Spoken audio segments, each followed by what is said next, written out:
NDA गठबंधन की बदौलत नरेंद्र मोदी तीसरी बार देश के प्रधानमंत्री बने हैं और उनकी उम्र 74 बरस के आसपास हो चुकी है और अगले साल 75 के नंबर को छू लेगी।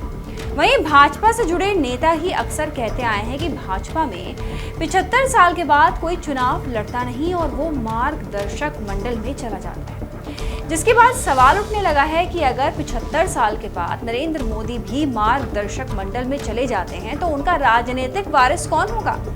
बीजेपी के भीतर कौन सा ऐसा चेहरा है जो मोदी की कमी पूरी कर सकता है? ये सवाल इसलिए भी उठ रहा है क्योंकि 2014 में पहली बार प्रधानमंत्री बनने के बाद ये नियम बनाया कि 75 साल की उम्र से ज्यादा का कोई व्यक्ति केंद्रीय या राज्य सरकार में कोई प्रशासनिक पद नहीं रखेगा। ये कोई आधिकारिक नियम तो नहीं था, लेकिन पार्टी ने उस समय इसे नीति की तरह अपनाया। मोदी सरकार के इस फैसले को आरएसएस ने भी मोहर लगाई, जिसके बाद साल 2014 के आम चुनावों में जब बीजेपी ने जीत का स्वाद चखा तो वो पार्टी ने मार्गदर्शक मंडल बनाने का फैसला लिया। पूर्व उप प्रधानमंत्री और बीजेपी के वरिष्ठ नेता लाल कृष्ण आडवाणी और पूर्व केंद्रीय मंत्री मुरली मनोहर जोशी दो ऐसे बड़े नाम थे जिन्हें इस मंडल में शामिल किया गया। उस वक्त 75 साल से ज्यादा उम्र के भाजपा नेताओं को कोई प्रशासनिक पद भी नहीं दिया गया था। पूर्व वित्त मंत्री यशवंत सिन्हा को भी उम्र की सीमा के कारण सरकार में शामिल नहीं किया गया था। वहीं भाजपा ने साल 2024 का चुनाव पीएम मोदी के चेहरे पर लड़ा था। वहीं 400 पार का नारा देकर चल रहे पीएम मोदी को जनता ने 300 सीटें भी नहीं दी और तो और यूपी में बड़ा नुकसान भी उठाना पड़ा।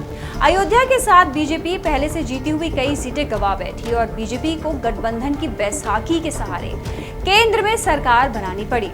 मोदी की बढ़ती उम्र का तकाजा और जनता के बदलते रुझान को देखकर सुगबुगाहट है कि अब मोदी का चार्म पहले जैसा नहीं रहा। लोग उन्हें पहले की तरह तरजीह नहीं देते और अब बीजेपी भी मोदी का विकल्प तलाश कर रही है। इन सभी चर्चाओं के बीच एक नाम है जो इन दिनों सबकी जुबान पर है, वो है यूपी के मुख्यमंत्री और गोरखधाम मठ के महंत योगी आदित्यनाथ का।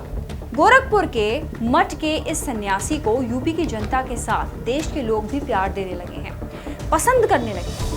दरअसल बीजेपी जिन वोटर्स के बीच पसंद की जाती है वहां मोदी के बाद योगी ही हैं जो जनता की पसंद बनकर उठे हैं, न सिर्फ यूपी बल्कि दूसरे राज्यों में भी। योगी की अपील बीजेपी में नंबर 2 के नेता यानी अमित शाह से भी ज्यादा है। ये बात बीजेपी आलाकमान के साथ आरएसएस को भी बखूबी पता है।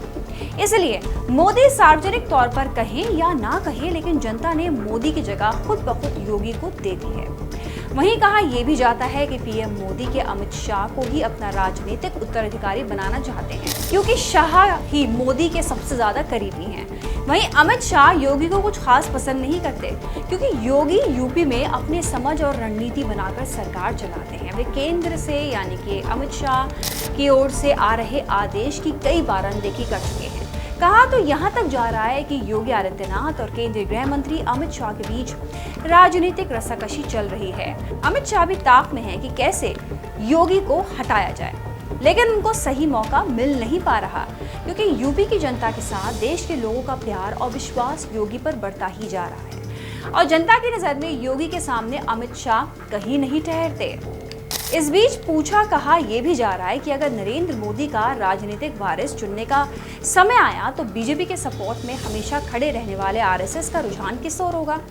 तो आपको बता दें कि हिंदुत्व की मुखर और मजबूत आवाज होने के कारण योगी आदित्यनाथ को संघ प्रमुख मोहन भागवत का आशीर्वाद हासिल है। किसी से छिपा नहीं है कि कैसे 2017 में मोहन भागवत की बदौलत ही केशव प्रसाद मौर्य और मनोज सिन्हा जैसे मजबूत दावेदारों को पछाड़ते हुए योगी आदित्यनाथ यूपी के मुख्यमंत्री बने थे। वहीं जब 2024 के लोकसभा चुनाव में यूपी में हार का ठीकरा योगी के सिर पर फोड़ने की कोशिश हुई, तब भी मोहन भागवत ही योगी के सामने ढाल बनकर खड़े हो गए थे, जिससे तस्वीर थोड़ी साफ जरूर हुई है। मोदी, शाह और राजनाथ सिंह के बाद सिर्फ योगी ही हैं जो आने वाले समय में बीजेपी की नैया पार लगा सकते हैं और मोदी के उत्तराधिकारी बनने के मजबूत दावेदारों में हैं, क्योंकि वे आरएसएस के चहेते हैं और अपने हैं और उत्तराधिकारी अक्सर अपनों को बनाया जाता है। लेकिन इस बात से भी इनकार नहीं किया जा सकता कि राजनीति में अपने की परिभाषा बदलती रहती है।